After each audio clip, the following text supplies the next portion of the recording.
This is Steve Laffey's Fixing America. And now, broadcasting live from the Fixing America Command Center in Fort Collins, Colorado, here is your host, Steve Laffey.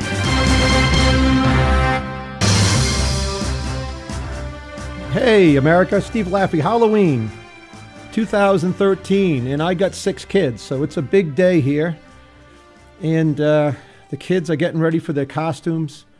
I don't know what they're going to be today. All different costumes they get on.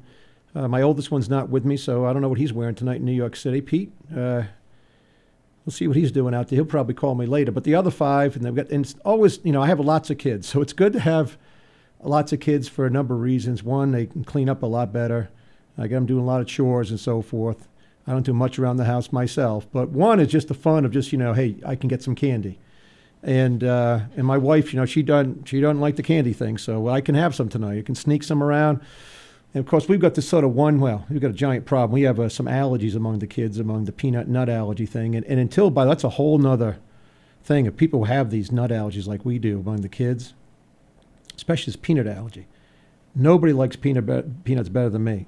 And I haven't had a peanut butter sandwich or a peanut because I have one child who's a death allergy to it. And only when I travel. As soon as I leave and I'm going for a couple of days and I get on a plane, it's like, hey, can I have some extra peanuts? They're like, what do you mean? I said, I need 9 peanut things, the only little things. So I get those. Last time I landed on a plane, I landed in Missouri at the National Dexter Cow Show. Went to a restaurant. I noticed they had peanut butter and jelly sandwiches, all this nice food. And I ordered a couple of peanut butter and jelly sandwiches. So I won't get any of that tonight, but we kind of do it in the house. I got my great producer here, Magic Man Boss Hog. He's got a costume. He's threatening to bring out at about 7 p.m. Guy's like 6'3". He's got the dreadlocks. You've seen him when he's come over here to kind of help me out when I screw up the board here, and you'll see him again undoubtedly. But I don't know what he's got for me, and I'm not sure I want to see it. But about 7 o'clock, he's going to be putting that thing on, and all holy heck's going to break loose here. So we've got a great show going for you today, and one of the things that's starting to happen, and I like it. We've got some good stuff going on Facebook. We're on Facebook, Laffey Radio. Check it out. Like us on Facebook and comment. Listen, we started on Monday. We're just getting this thing going. And we had a great comment, kind of provocative comments from some people. And one of them was a nice lady who, first of all, she corrected me on saying that the United States was a democracy. Exactly. It's a republic. I'll say it probably 100 times, just like I'll say the word billion instead of trillion. I just say it. And she also wanted to remind me that I guess I wasn't talking correctly about who owned the United States debt. And, of course, about half the debt, roughly speaking, is owned by foreigners of the public debt. There's a whole mess of debt that goes back and forth in the Social Security Trust Fund and so forth we don't pay interest on. But the largest owner of our debt among foreign entities is China. Number 2 is Japan, and it drops dramatically from there at about 1.3 trillion, 1.2 trillion. I don't know what the latest figures are. She also wanted to know if there's anything less punitive we could do regarding our trade relationship with China. And my answer is very direct. It's not punitive to American workers who have lost millions of jobs. It's maybe punitive to China, but the only way, in my opinion, they're ever going to become a democracy is by them having some tough times and people over there rising up. You've got 1.3 billion people, and they need... we just found out today again, and I've been saying this for a long time. I may have said it on yesterday's show. China just makes up the numbers. They're not growing at 7.5%. It's a joke. But that's not today's show. It's going to be a lot of shows about China and what we need to do, because I think it's one of the growing problems, and probably in geopolitical terms, the least talked about situation that's really important is the rise of the Chinese Navy. And we've got to get on top of that, and we've got to get all of you on top of that. But today, we're going to switch it up to one of the topics I don't talk about very much, but we're just going to talk about career politicians and how that turns into term limits and gerrymandering and what really happens and what's really happened to our country from the very beginning of our country, where if you go back and study it, you'll take a look and you'll see that people did talk about having term limits. I think the problem might have been that the average age of someone in 1776 to 1800 of living was probably 35. So what was the big thing about term limits? You're like 38 years old. You're only going to live, you're past your time. Now, certainly some people lived longer. George Washington term limited himself out. and so forth. But it wasn't until the growth of government that this career politician stuff came around. There were many times. I mean, Abe Lincoln ran for Congress. They kind of drew straws. And he stepped aside in Congress and let another guy go in because they had an agreement. I'll serve a term, you serve a term. And, of course, it was that guy who helped him become president of the United States of America. My first, I've met with politicians since I was a kid. I remember John Chafee, the former, first was a Marine, then he was a U.S. Senator, he was a Secretary of the Navy, he was the governor of Rhode Island, where I'm from. I remember seeing him coming off a boat in Block Island. I was getting on the boat, I suppose. And I was a little kid. My father introduced me to I don't know if he was the Secretary of the Navy or the Senator then or the governor, but he was an important person. And I looked up and I was like, wow. And I remember that. And so he was around for an awful long time. And I remember very distinctly in my city of Cranston, meeting up with Mayor Taft. I was at Parkview Junior High School, and he was the mayor. And that was a big deal. I remember when I became the mayor, I was thinking, hey, it's a big deal to little kids, young people, to see the mayor. And he came by, and my best friend sitting to my left, Sarabian, said to him, we're talking about golf. And he said, what's your handicap? And in Cranston, Rhode Island, even back then, Mayor Taft turned to him and said, I'm a Republican. And that was his idea of a joke. And it was pretty funny. We laughed and so forth. But I liked him. I liked Ed DePreet. And, of course, he ended up going to jail. But he was very nice to me when I was in high school. But it really wasn't until I came back to Cranston, Rhode Island, I started really seeing the lifelong career politicians, whether at the local level, at the state level, at the federal level. I remember, and politicians do this all the time. I remember distinctly, I had to sit in for a friend of mine at a roast. They have this big roast in Rhode Island, and I was sitting next to Arlene Violet, a wonderful lady, a talk show host, wonderful talk show host. She's retired now. And I sat next to her at this big 1,000-person dinner over in Massachusetts, all about Rhode Island politics. And in came Sheldon Whitehouse, who I guess was the Attorney General at the time. He's now the United States Senator from Rhode Island, and probably will be there until he dies. That's just the way it'll be. But he came up to me, and it was one of these things where Arlene Violet said, and I had just come back to Rhode Island. I wasn't in politics. I was a nobody, just some guy in a suit. And Arlene Violet said to me, I'd like to meet Stephen Laffey. He just moved back here, and et cetera, et cetera. And he shook my hand, and I can't really do it on radio, but he's looking right beyond me. Like I'm here, and he's looking over there. Like there might be an important person somewhere over there, because I'm not the important person. And I've noticed this about these career politicians all the time. If they don't know who you are, it's one thing if they're at a little roast for little old ladies and serving up pasta and then they're shaking hands and kissing everybody. But if they're in a business meeting and you're just some guy and you hadn't given them a lot of money and they don't know you, they just look right beyond you to the next person.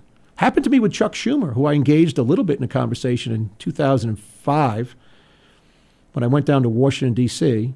And after a brief conversation, he just, I wasn't an important guy. He was just going to go out and find someone important, another career politician. But the real career politician I dealt with was the first guy I ran against for mayor. His name was Aram Garabedian. And he had been in office, and he was proud to say it, as a Republican, as a Democrat, as an independent. And every 2 or 4 years, he just ran for office. And sometimes he won, and sometimes he lost. It didn't seem to bother him. He just ran for office. And that's what he did. Now, in the meantime, he runs did at the time, run the Rhode Island Mall. And, he wasn't poor. He had plenty of assets. So he was a state senator, state rep. And even the week before he ran against me, because the existing mayor had bankrupted the city, he couldn't run. He was a career politician. He was working his way up the ladder. He was going to be the lieutenant governor, but we blew him out. I mean, the city was going broke, and he was left without that. He played in that musical chair game, and he didn't have a chair. So he went, they got him a job somewhere, and he's somewhere working. But Aram Garabedian had his own money, and so he called me on the phone and said, yeah, I could support you, or I could run against you. Like, I couldn't decide. It's like a week before he announced to run against me, and I'm like, okay, so what do you want to do? It's okay. And so he ran against me. And he, all throughout the campaign, I just took to calling him a career politician. And I don't know if that generally always works. It probably doesn't. We have all these career politicians we're going to speak about. We're going to go through list after list of career politicians. But during the race, it was only because there was really a crisis when I ran for Mayor Cranston that I think that my strategy worked in an area that had, vastly more Democrats than Republicans and not too many Republicans like me, outspoken Republicans. Plenty of Republicans around Island actually who, are really Democrats, but I'm just talking about people who were trying to really fix the city. And so all throughout the campaign, in debates, at one point I must have called him a career politician for the 100th time. And during the beginning of the debate, we had to flip a coin. This was the big debate. Who's going to go first? Who's going to go second? And when you flip the coin like a football game, the guy wins the coin toss, they want to receive, and then at the beginning of the second half, they're going to kick off. They get the choice. Well, here, if you chose to go whatever you wanted at the first half of the debate, which is what you want to do is go first, then the other person chose second, go second at the end of the debate, generally speaking. Except he chose to go first at the end of the debate. And then I said, well, I'll just go. He said, well, you can go first at the beginning of the debate. So I had the best of both worlds. I was going to go first at the beginning of the debate, so they hear me first. I was going to be the last thing they ever heard in this debate.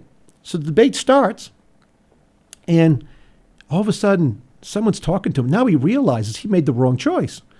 So it's all been decided, and I'm about to speak, and he just yells out, no, I need to go first. And I go, what?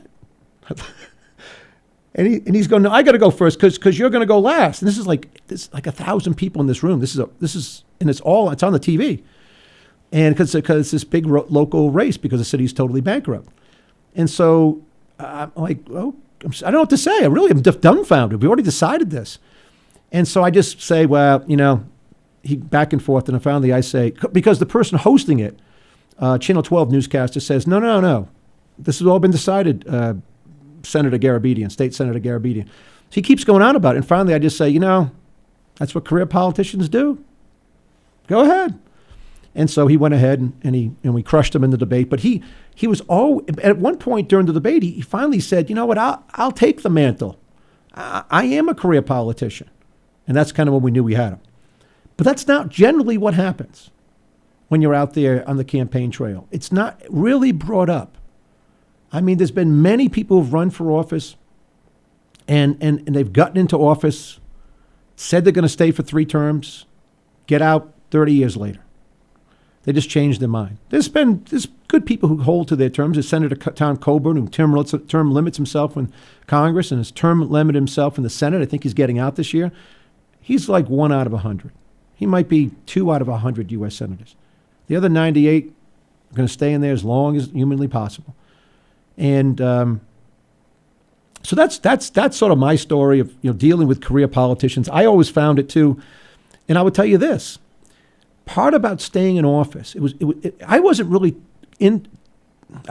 for term limits until I got to be the mayor, and even at the level of a Cranston mayor, mid-sized city in the smallest state, I noticed very clearly that over time, people thought you were staying on longer, and they would assign more power to you than you really had. They would give you more credit. I give you an example. I mean, it was very hard for me as Mayor Cranston to pay for a meal. I'd be in different restaurants all day long. And for the most part, people wouldn't give me a bill. And I'd be like, I need a bill. I got to go. And so because the mayor's a very strong mayor position in Cranston, and in many cities it's not, but some cities it's a very, very strong position. You are the CEO of the city. People who are not giving you a bill, they're going to show up in front of some committee in the city council meeting. And they're going to want some exemption to build a house on a lot that maybe wasn't supposed to build a house. And they're going to want, their restaurant to not have the sort of violations that someone would find. And so there was one restaurant that literally I never got a bill. And I'd be sitting with my executive assistant or my director of administration, and I'd be like, how much do you think this was? And they'd be like, I think it was like $16. And I'd be like, all right. So I'd take $20 out, and I'd hold it up, almost like the news camera's watching, and just put it in the middle of the table. Because I couldn't stay there all day to get a bill. So the longer you're in office, when there is no indication that you're going to get out, the more people just think you're going to stay in office. And therefore, you get more power. And I saw this so clearly in Rhode Island politics, but it's true nationally. It's true it's true everywhere. I mean, we've got a situation. I mean, just recently, I want to go through, in fact, we'll go to one of these clips here in a second, boss. But just recently, I was looking at, we have in Congress, it was a Republican Congressman, Bill Young of Florida, who just passed away last week. And God bless him. But about 2 weeks before he passed away, he announced he was going to retire. And so here's the article, John Fund of the Wall Street Journal. He's in there, by the way, for 44 years. 44 years. And here's how it always starts.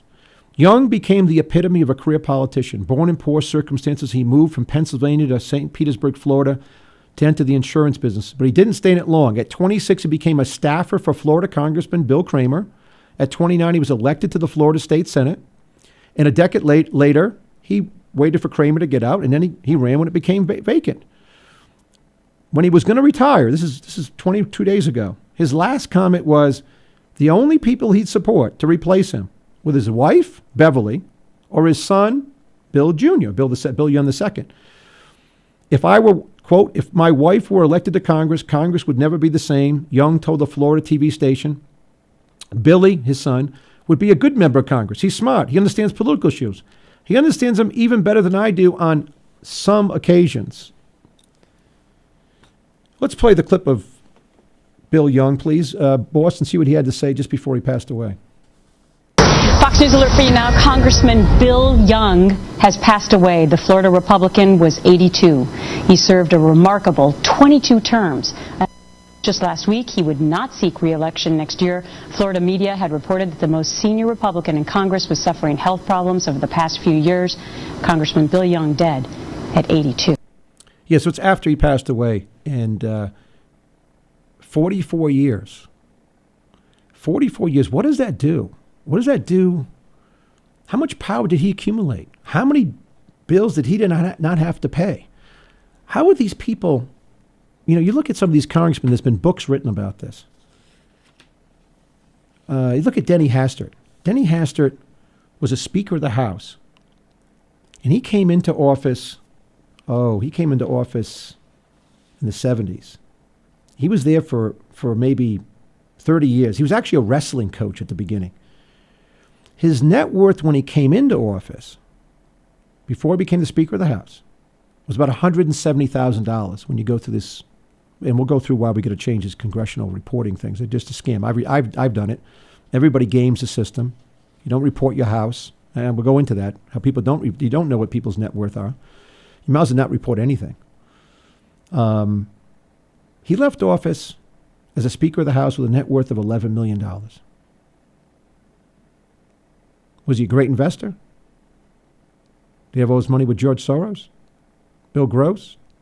Was he with Buffett? Warren Buffett? Was he original investor in Berkshire Hathaway? No. He was not.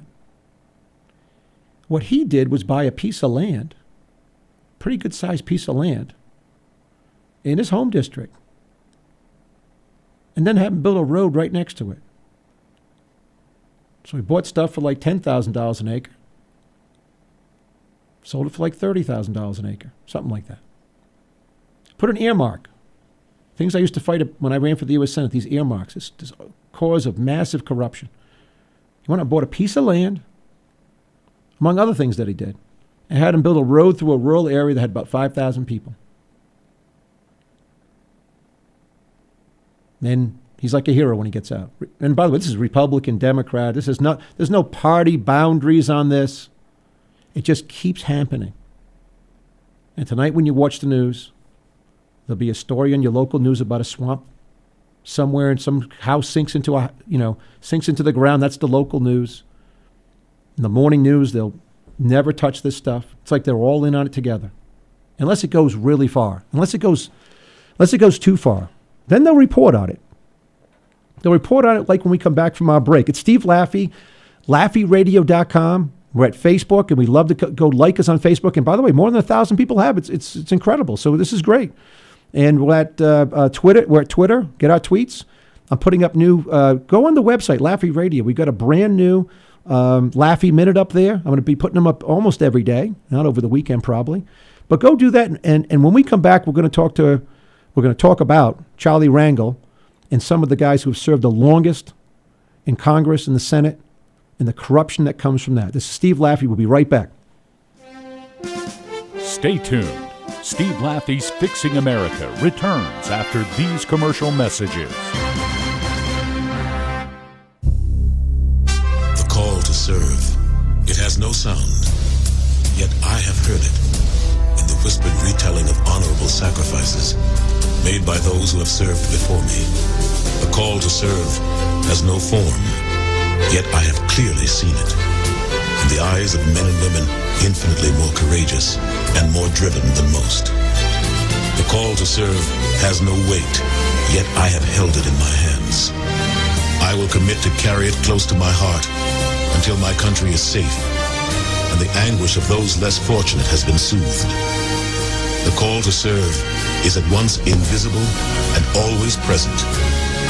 And for those who choose to answer the call, for their country, for their fellow man, for themselves, it is the most powerful force on earth.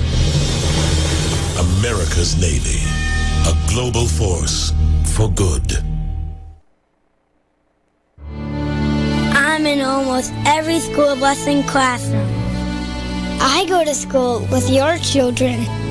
We say the Pledge of Allegiance together. You see me around the neighborhood and you tell me that I'm a pretty good kid. Well, I'm one out of every 5 children in America, and I'm struggling with hunger. This problem is closer than you think. My teacher tells me we can grow up to be whatever we want. I want to grow up to be someone who doesn't go to bed hungry. There's enough food in this country to feed everybody. Please visit feedingamerica.org today and find your local food bank for ways to help. Every dollar you donate helps provide 8 meals for kids like me, quietly struggling with hunger. Together, we are Feeding America, brought to you by Feeding America and the Ad Council. Well, I finally did it. I opened a 401k. What? Why? Just wait for the inheritance. We've definitely got a rich uncle somewhere. We're one call away from the winner's circle at the Derby, dinners with multiple forks, a vacation home in the country, using summer as a verb. You don't actually think that, do you? When it comes to financial stability, don't get left behind. Get tools and tips for saving at feedthepig.org. This message brought to you by the American Institute of CPAs, the Rhode Island Society of CPAs, and the Ad Council. It's 6:42 p.m. Time for Steve Plotto and his son Dylan to do the dishes. They talk about everything from the yuckiness of girls to the awesomeness of his soccer team. Sometimes they don't talk at all. Then, hey! The dreaded splash fight. It's Dad o'clock, and it's the best time of the day. Because the smallest moments can have the biggest impact on a child's life. Take time to be a dad today. Call 877-4DAD-411 or visit fatherhood.gov. Brought to you by the U.S. Department of Health and Human Services and the Ad Council. And now, back to the Fixing America radio program with your host, Steve Laffy. And let's get on with the campaign. Now, many people believe that after 40 years in the Congress that some of us can get an attitude of arrogance. I've had people ask me more than once, do you really believe that you're the only person that can service the 15th congressional district? And I pause and I say that there's no question in my mind that there are people that can more than adequately represent this great diversified district. The problem is none of them are running in this race. Okay. That's Charlie Rangel. That's 40 some odd years from one district who basically wants you all to know that, of course, that somebody else could do this. They're just not in the race. They've never been in the race. And he's a guy that, this is a problem district, obviously. It's a giant problem district. But he's been there so long that he's been found guilty of 11 ethics violations. And he's still there. Here's a man who just to go through. He improperly solicited millions of dollars from corporate officials and lobbyists for the Charles B. Rangel Center for Public Service at the City College of New York. Can stop there for a second. So this is what these politicians do. They want their name somewhere. Of course it's arrogance. It's ultimate arrogance to go be soliciting people for your own Charles Rangel Center. Of course, he failed to disclose hundreds of thousands of dollars of income and assets on financial disclosure forms. And by the way, the financial disclosure forms are not that hard. You got these big rounding errors you can put in. I'll go through that in a second. He maintained a rent-stabilized apartment in a luxury Harlem apartment building for his campaign committee and failed to pay income taxes on a villa in the Dominican Republic. There's more than that. He also by the way, he also had more than $2 million of his own money to spend on lawyers. These people, when you go through the list, and Rangel is a pretty bad character in this. I mean, he's always there. He's not, and because he's in such a secure district, that's why gerrymandering of these districts is a total disaster. But first, let's go through some of these people who have been there a long, long time. Here's a list of the people who've been in the Senate the longest. John Dingell. This is not up to date, maybe. He's been there 57 years. John Dingell's been 57. I'm 51 years old. This guy got there in like 55. Now, Eisenhower was president. By the way, he's not leaving. Robert Byrd died. He's number 2. You got John Conyers. He's still there. 48 years. Goes down. By the way, of the top 11 serving members of all time in the Congress, both houses, in consecutive, they could have went from, Congress to the House, Congress to the Senate, or so forth. Looks like 4 out of 11 just died in office. And they all served. Ted Kennedy is number 11. Number 13, I'm sorry, he died. It's like 5 out of 13, I guess. Ted Kennedy died in office. They'll never leave.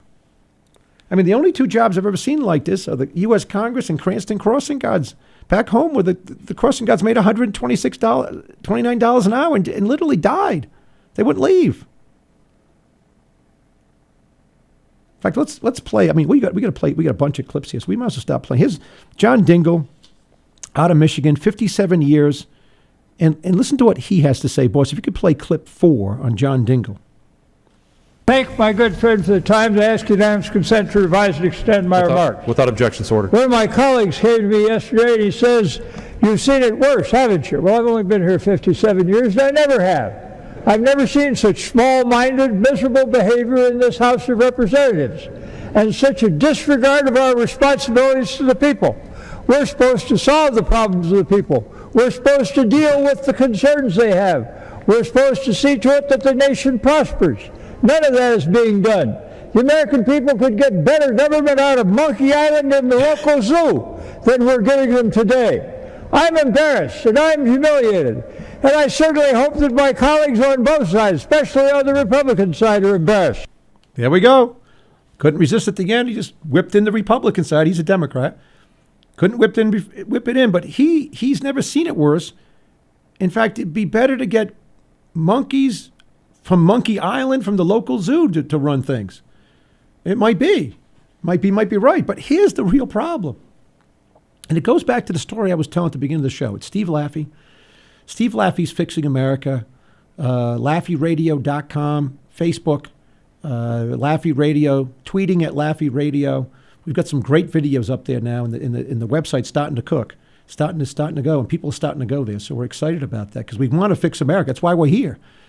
But that clip from John Dingell, who is the longest serving member of the House or Senate, what he fails to realize, he's the leader. He's been there 57 years. He's attacked. It's never been worse. But there's not one thought in his mind that he should get out, that somehow it's his fault. He's a chairman of a committee, probably 2. He's got massive power. He's getting nothing done. But it's not him. No, it's and especially those Republican guys. And if he had been a Republican at the end, he would have whipped in those Democrat guys. I mean, it goes. I told you a story earlier about a debate I had that really sealed the election for me. And at one point, city of Cranston's going, this is sort of like, this is John Dingell in a microcosm. The city's totally broke. The city of Cranston, Rhode Island, where I'm from. It's July. Everybody knows it's going broke. I'm the candidate. There's a Democratic candidate, a career politician. I mean, a real career politician. I mean, in his way, this is John Dingell way. He just runs. He's going to run. Going to run for something. Goes out for like 40 years. Lieutenant governor, city council, state rep, Republican, who cares? I'm just running. I got the signs. I got the lawn signs. Let's go. And so during the debate, he's a state senator at the time. And he says during this big debate, where everybody's watching, it's on TV and it plays over and over again. It's one of these things about debates. Most of the time, they don't matter. I had one with Lincoln Chafee where we crushed them. It was a crushing victory. It didn't. No one cared. You know, it just wasn't that the nation wasn't going broke. People weren't focused on it. So if you watched him, you liked him. If you liked me, so forth. But this was a debate where he announced during the debate that he had been the leader of Cranston. You know, he'd been living in Cranston for 40 years, and he's a state senator, and he should have said, hey, I've just been a state senator, been working on some state issues up there, and I want to come back and help Cranston. I've been living here a long time, et cetera. But he couldn't help it. It's the same arrogance you see in the clips that we're playing. That if you've been doing this for a long time, it turns into like, I'm the most powerful guy in the room. And he said, I've been the leader of Cranston. And I stopped the debate and said, you've been the leader? Guess what? We're totally broke. And if this was the 1890s, they'd take you outside, tar and feather you, and put you on a rail and send you out of here. Only in Cranston 2002 do you run for high office. You're the leader. And that was the winning moment in the debate. It was basically that played that clip, and that was it for him, I think. And I should have lost the race, except for that, probably. But people were looking like, who's the leader of this place? We got to get him. But people can't help themselves. When you're in power for a long time, you've done this for a long time, which is why it's so refreshing for me not to be involved in it for a while. I've spent part of my life never thinking about it, really. Part of my life doing it, fixing it, part of running and losing, and part of it just raising my family and thinking about how I could get back and help the country. And I'm trying to do it this way right now. This is a good way to do it. This is how we got to do it in some respects. We've got to get this voice out. You've got to take some of these clips and just pass them around. Pass these ideas around. They're simple. They're a minute long. Banks is one on the website at Laffey Radio about banks. Pass it around. Show it to your friends. The banks have too much power. And all this interacts, by the way, career politicians with powerful bankers, because that's who they give their money to. You've been there a long time. You're in a safe district. We'll give you more money and then we'll buy you.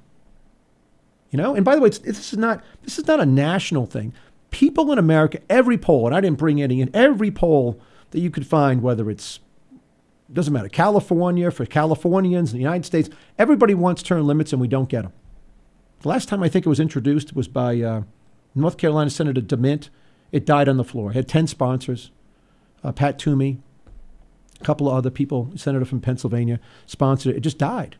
And so we're going to have to find a way around this, and so forth. But it's not just an American thing. We've got a clip out of Iraq. And by the way, Iraq, I guess, is just doing fine because it's not in the news. Must be no civil strife there. The news media has moved somewhere else. We got a Democratic president. They're going to move somewhere else.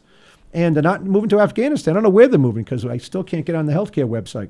So let's play this clip number 3, because even in Iraq, the people want term limits, but they're not going to get them. To Iraq now, where the top court has rejected a draft law that could prevent Premier Nouri al-Maliki from seeking a third term in office. The Supreme Federal Court has ruled as unconstitutional the draft law that limits the Prime Minister, President and Parliament Speaker to 2 terms in office. Maliki's opponents say the court has overturned the bill under political pressure. The measure was passed by Parliament in January and caused controversy. The Premier's allies had labelled the bill as illegal and vowed to appeal it. Maliki first became Prime Minister in 2006 and has secured a second term in office. His political rivals accused him of consolidating power. However, supporters say the Iraqi electorate should decide whether to keep Maliki as Prime Minister or not. There we go. Accumulating power, staying in power, Doesn't matter whether in Russia, where they have a system where they do have term limits, but they just Putin just moves aside for like 4 years and lets his buddy run it, but he's really running it, then he moves back in. So he's been there for like 16 years. I mean, he's not going anywhere, especially not with our foreign policy.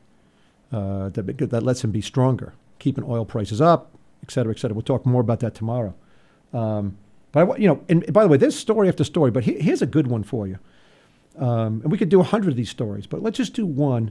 Congressman Tom Lantos, he was in office from 81 to 2008, 27 years. Not on the list of all-timers. Going to be like 36 years to get up to the top 100 of all-timers. But he was there a long time. And he came in with basically no wealth. He wasn't a wealthy guy. He won the race. But he was on the House Foreign Affairs Committee. He became the chairman of that committee. See, longevity, became the chairman of that committee. And all he ever really did was buy stock of Boeing, symbol BA. It was like $5 a share when he became a congressman. Kept buying Boeing. It's like half his net worth. He obviously never heard of diversity. He never met a real portfolio manager that said, hey, well, what are you doing? You can't have all your money in gold. You can't have it all in Boeing. It's one stock. Why did he have more than half his net worth, or roughly half his net worth, in Boeing stock? Looks like the House of Foreign Affairs controls something called the Export-Import Bank. The Export-Import Bank is basically a service set up to help our countries export goods. Probably about 30% of all the loans made. It's like $30 billion that they have in loans out. By the way, they only get like a coverage ratio of like 4% of money in the bank to cover if it goes bad. But they don't care. It's basically a little thing that no one knows about, the Export-Import Bank, full of corruption, that funds Boeing's exports. And probably set up under the guise that, French company has a big Airbus or whatever. We've got to compete with them. They subsidize things, so we've got to subsidize it. But he knew, in all the years they tried to do away with the XM Bank, the Export-Import Bank, all the Republicans fighting for it to get rid of it, and Democrats some too. He fought and fought and fought and kept that bank going and made the loans to Boeing, and he bought Boeing stock. And by the time he got out of office, it was like $85 a share. So he was controlling his net worth. That's the corruption. If he had been there for 4 years, 2 terms, let's say, there's all arguments, how many terms should people have? Cato Institute wants 1, 3. Tom Sowell, who we'll talk about in a little bit, the great economist, one of my heroes, he wants 1, just go and come back. I've always thought that 2 was a good number. You go, you win, whatever race it would be. And then when you're done, you have one way to prove yourself. You can just run for re-election, win it, and then leave. But 1, 2, 3, anything's better than none, quite frankly. And I remember, by the way, I could remember distinctly, it's January 2005. I've won re-election with 65% of the vote. And I have this list. You might notice here, I keep these pads. If you're watching on TV, if you're not, I keep these legal pads. I'm not a lawyer, thankfully, but I keep these legal pads. And I always things to do. And I had this original list of what needed to be done. I promised the people of Cranston, large surpluses, start to build a police station, bond rating up to investment grade, et cetera, et cetera. And whatever was on that list, I got it somewhere still. We'd accomplished. I had little check marks. So sort of like, you wake up in the morning, it's like, take your pills, whatever you're doing, take out the lawn, whatever, the garbage. I always have a list. And so I sat with my people around me and I said, I'm done. Not going to run for mayor anymore. And people, they were great people, but I love them. I miss them. But they were like, no, we'll run one more term. People will know you more and whatever. Then you run for governor. I said, no, I'm done. I've told people I don't need to stay till I fix this problem. And we fixed the problem. But that was a reaction of my inner circle, who are great people. And so I knew then, I could see then that that's what happens. Everybody gets used to this whole thing. They like it. I got the mayor's car. They're driving, whatever. And you build up name recognition, and you can never get out of office. So there's lots of problems, and we're going to get to some of the solutions here in the last segment. Time is flying by. We're Steve Laffey. I'm Steve Laffey. It's Steve Laffey's Fixing America. That's the show. We're at LaffeyRadio.com. We're going to take one more break before we come back for the conclusion. And We're going to be talking, John Conyers will come back. We'll come with more comments. We get some more clips to play, some great clips of these career politicians, and kind of what happens when you get to be a little too old. Be back in a couple of minutes. Stay tuned. Steve Laffey's Fixing America returns after these commercial messages. When I have an asthma attack, I feel scared. It's like tiny nails in the air poke my lungs. I start to cough. Sometimes my parents have to take me to the hospital. Today, 1 out of 13 children suffer from some form of asthma, accounting for nearly 1/3 of all emergency room visits. I feel like I'm choking. It's kind of like an elephant is on my chest. A little whistle sound comes out when I breathe. But while your child may suffer from asthma, asthma doesn't have to make your child suffer. There are simple ways you can prevent your child's next attack. To learn more, log on to www.noattacks.org or call your doctor, because even one attack is one too many. I feel like a fish with no water. Brought to you by the EPA, the Ad Council, and this station. I am an American soldier. I'm a warrior and a member of a team. I serve the people of the United States and live the Army values. I will always place this first. I will never accept defeat. I will never accept defeat. I will never quit. I will never leave a fallen comrade. I am disciplined. I am disciplined. Physically and mentally tough. Trained and proficient in my warrior tasks and drills. I always maintain my arms, my equipment, and myself. I am an expert and I am a professional. I stand ready to deploy, engage, and destroy the enemies of the United States of America in close combat. I am a guardian of freedom and the American way of life. I am an American soldier. I am an American soldier. I am an American soldier. There's strong, and there's Army strong. See what it takes at GoArmy.com. Picture this, your next trip, Utah, 5 national parks. First, Zion. You're walking, the ground rises, the ground drops, the ground becomes water. Next, Bryce. You're riding a mule. You're riding a mule under giant orange strip castles. You are not dreaming. You will not forget this. On to Capitol Reef. Take the scenic route, the really scenic route. Take a path you've never taken and see the stars for the first time. Now for Canyonlands. You're riding a bike. You're riding a bike on Mars. Now you're riding the rapids. Class 2, Class 3, Class 4, Classic. Arches, 5:32 a.m. Some things are worth racing the sunrise for. The horizon lightens. You round the corner. Whoa. This is Life Elevated. The Mighty 5. 5 iconic parks, 1 epic experience. Plan your trip at visitutah.com. And now, back to the Fixing America radio program with your host, Steve Laffey. During his speech at a National Press Club luncheon, the chairman of the House Judiciary Committee, Democratic Congressman John Conyers, questioned the point of lawmakers reading the health care bill. I love these members that get up and say, read the bill. What good is reading the bill if it's 1,000 pages and you don't have 2 days and 2 lawyers to find out what it means after you read the bill? Nicholas Balsi, CNSNews.com, Washington.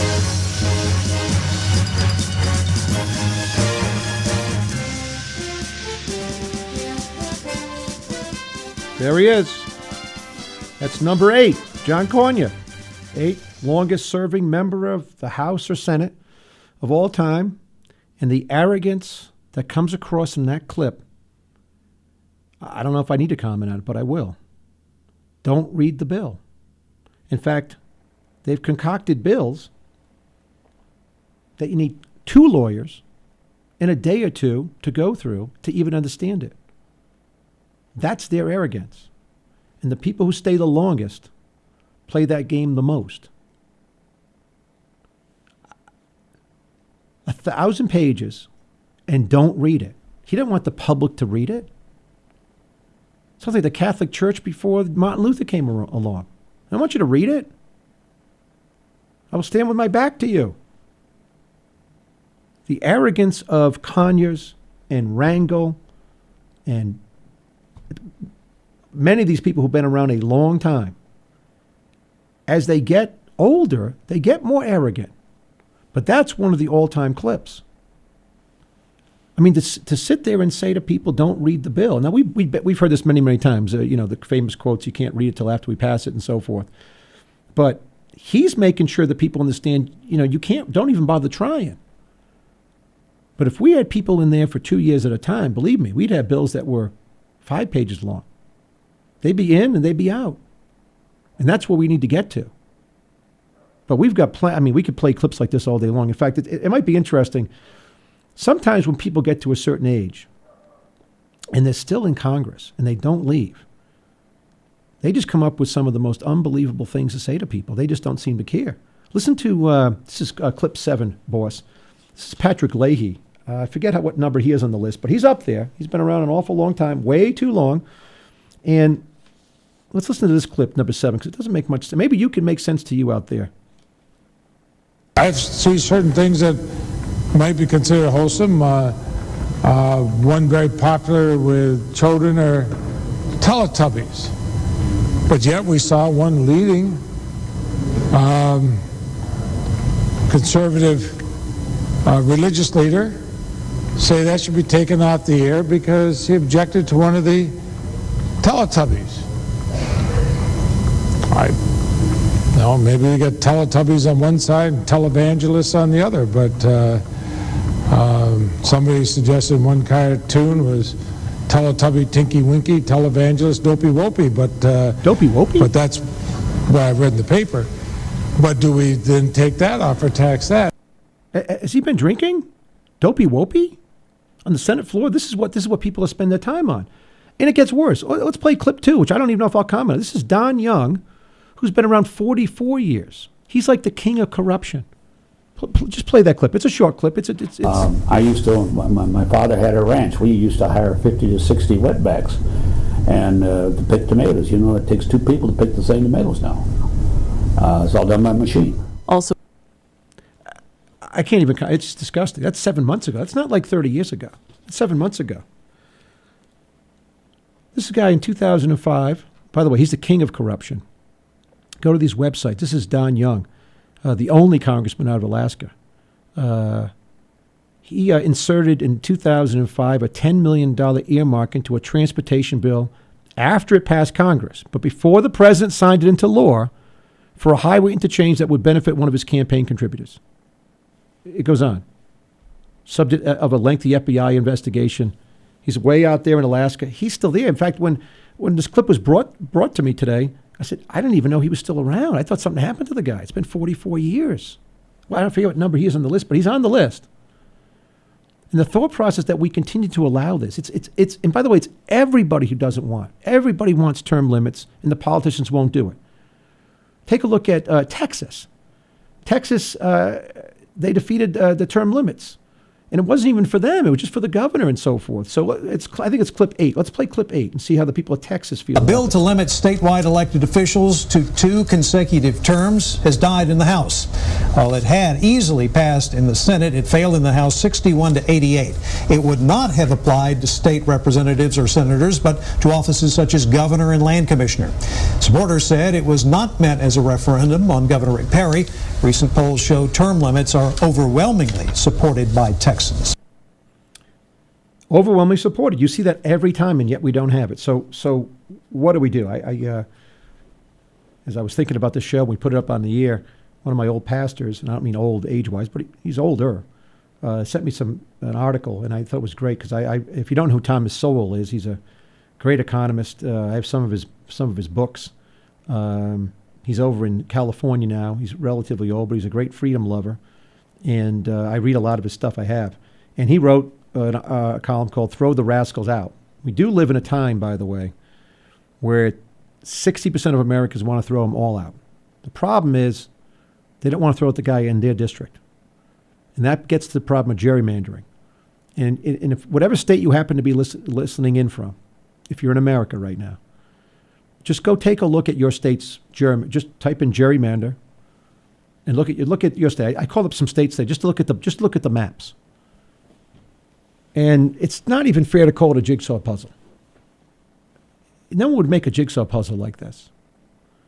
Take a look. I looked at Pennsylvania, and there was an article where Pennsylvania, the Republicans took over. This is a Republican thing. Whoever takes over that state legislature every 10 years, it's very important. They're going to start changing these districts, and they make no sense. And they tried to gerrymander some to get more people elected, and they took in areas that had more Democrats into some and made them, but had more that they can get elected, but not quite as safe. That was their risk-on trade, I guess.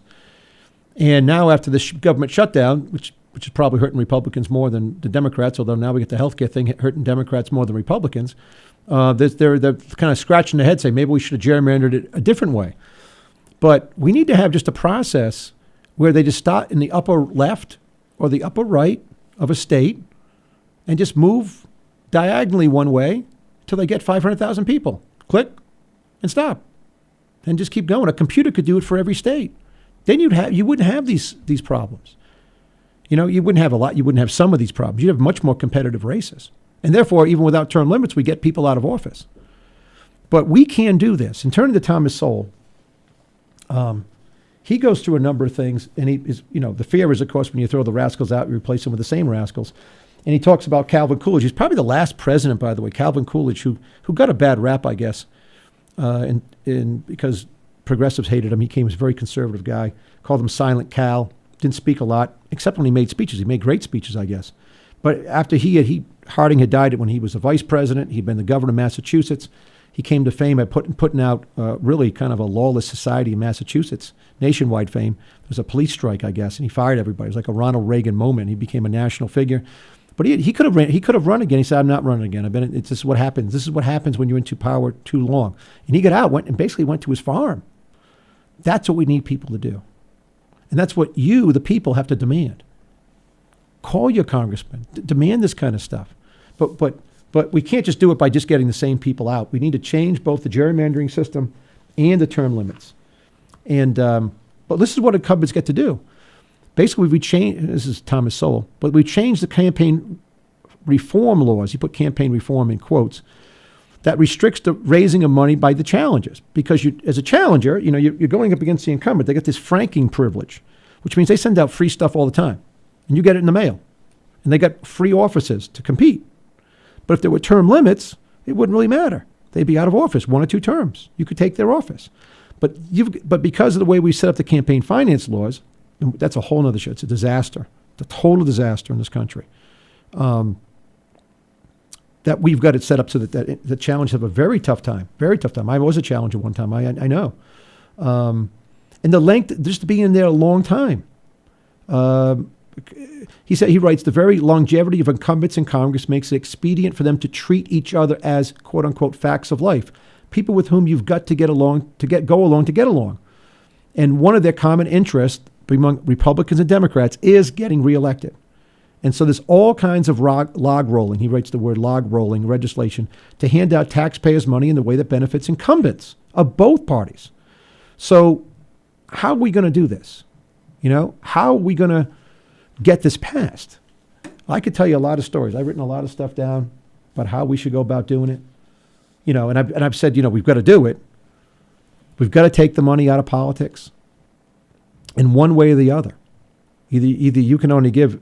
We got to limit everybody and have no corporations and none of this political action committees, because people have been checking out. If everybody could give $1,000 to a candidate as an individual and that was it, that would lessen this. Gerrymandering needs to be changed in every state.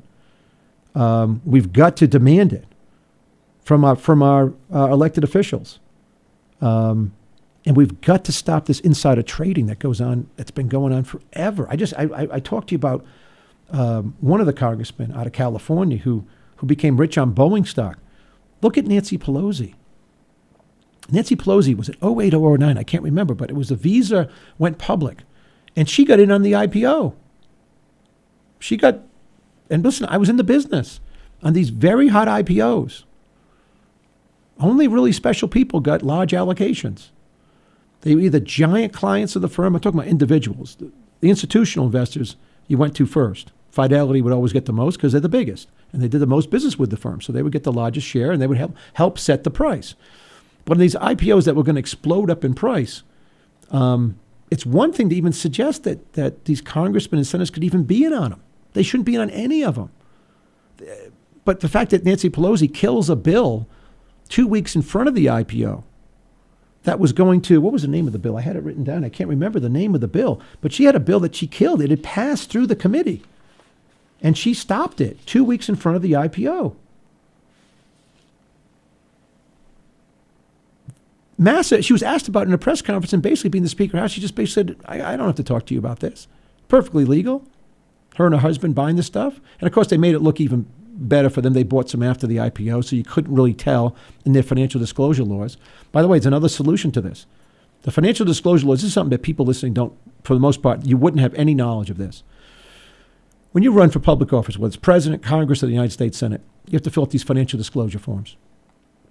And they basically say how much money do you have in each class of assets. But the ranges are so big that you really don't know. They say, do you have between 100 and, you can say you had a CD that had $101,000, and you wanted to make it look like you had less money than you did. Well, you buy $99,000 CDs. Because if you buy a $99,000 CD, certificate of deposit, it looks like you have $100,000 at the range. If you want to look like you're richer, for whatever reason, you buy the $101,000 CD. Now people have to take the range and say, oh, he could be worth, or she could be worth between 100 and 250 on that asset. Then you take the 500 to $1 million. Plus, you never include your home. You have a $10 million home and have $3,000 in the bank, and you're totally broke. But you're not totally broke. So if you went through these financial disclosure forms, they've got to either be changed to, I mean, by the way, why do we report all this stuff once a year? I mean, there are quarterly reporting, but basically the big one's done once a year. It's sort of like reporting in elections. They do it every 3 months, and everybody waits around to see how much money people have raised. You can now do that almost every week. It's all done on the internet. You take in the money on the internet. Almost nobody really takes cash. Even the corrupt people, you don't take cash for the most part. So there's a lot of ways to change this. But back to this term limit thing and career politicians. I've got to give you sort of another scenario. None of this stuff is really going to happen on this unless we demand it. None of the changes that I was able to make in Cranston, none of them happened until people really demanded it, and they all came out. There's going to have to be a march on Washington at some point. That's going to be a 1 million-man march, and women too. And we just can't leave till we get what we want. This country is spinning out of control. We've done like 4 shows on 4 major topics that you hardly hear anything about. The news tonight, when you watch it, compare it to this show and send a clip about what we're talking about the real problems. I mean, even stuff we haven't talked about yet with like the big banks. The power in these banks and the lobbying power that go around to these career politicians is taking the power from you. And the issue becomes this. It's your freedom. And the question really is, how much does freedom matter to you? How much? Does it matter enough to get off our butts? It mattered enough for me to spend all this money at the studio and start talking about it again. Because we don't have much time. When I say not much, what's 7 years? We've been around 250 years or so. What are we down to? 7? 6? The debt problems, the career politician problems, the big bank problems. It's not going to be this. And by the way, this is not going to be solved tomorrow. I didn't do this show because it's going to be solved tomorrow. Some things we can talk about, we can get right on. This is one we just got to know about. Always have it with us. Talk to it. And don't vote for people who've been in office more than 2 terms. There's another solution. Just don't do it. Send them a message. Anyway, this is Steve Laffey. We've got to get off the air. Oh, my gosh. Well, it's Halloween. I got to get the tricks or treats ready, and I'm going to have a lot of tricks. Be back tomorrow with another show. Hope you're watching it, and check us out on Laffey Radio. Go to Twitter. We're Laffey Radio. We're at Facebook on Laffey Radio. We're Laffey Radio. So listen in. We'll be back tomorrow. Thank you. God bless you all. You've been listening to Steve Laffey's Fixing America radio program on the Laffey Radio Network. Fixing America is broadcast Monday through Friday afternoons at 3 p.m. right here at www.laffeyradio.com. Any rebroadcast, retransmission, or account of this broadcast without the express written consent of Laffey Network, LLC is prohibited.